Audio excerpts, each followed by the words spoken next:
有人要对岸田文雄下手，在同时得罪中俄韩后，岸田演讲现场传出爆炸声，事出有因，非常蹊跷。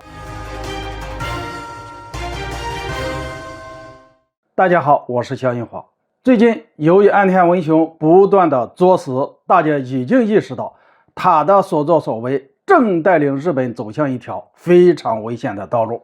果不其然，没过几天就有新闻传来，称岸田文雄在演讲时会场突然发出爆炸声。好在岸田文雄是日本现任首相，而且有了安倍晋三的前车之鉴，日本的安保措施有了一定的提高，最终岸田文雄逃过了一劫。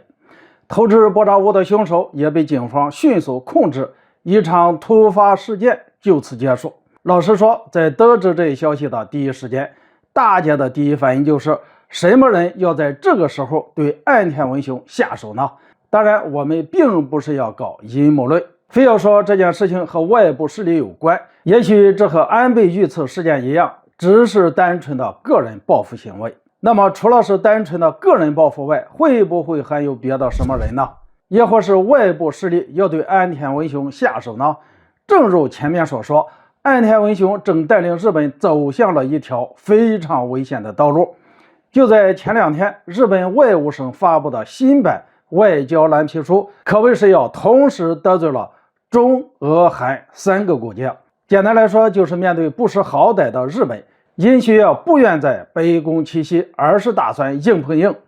总之，在日本发布了这份新版的外交蓝皮书以后，美国还想实现美日韩三面同盟关系，可能就比之前还要难。因为尹锡悦做了努力，可岸田文雄不领情，在主导问题上丝毫不退让，甚至用一份文件来刺激韩国，这让尹锡悦还怎么能忍呢？其实日本此举不但会刺激尹锡悦，其实也刺激到了美国。毕竟要实现美日韩三面同盟关系是拜登政府想要做的件事情，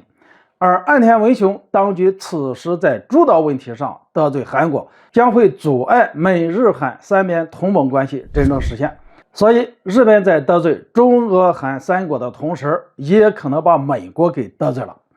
然后没几天，岸田文雄在室外演讲时就遭遇有人投掷爆炸物的袭击，险些步了安倍的后尘。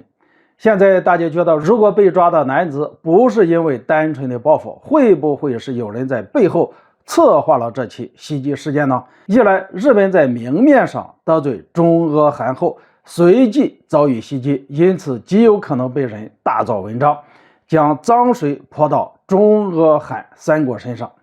再者，这次袭击并未得逞，也可能是故意在用这种方式警告岸田文雄，使其能够清醒。说了这么多，大家觉得谁最有可能策划这场袭击事件呢？当然只是一种猜测，毕竟人已经被抓住了，相信很快就会水落石出。但重点是，倘若真的是有人在背后策划一切，即使人被抓住了，也不可能真正的水落石出。就像北溪管道被炸一事，很多证据其实都已经指向了美国，但是美国仍然不会承认。在我看来，不管这名男子是否真的是单纯的要报复岸田文雄，还是另有隐情，岸田文雄都必须意识到，如果继续带领日本朝着危险的道路走下去，不能及时踩住刹车的话，那么最终不但岸田文雄本人仍会丢掉性命，而日本这个国家也会被带入火坑。好了，今天就说到这里，咱们下次见。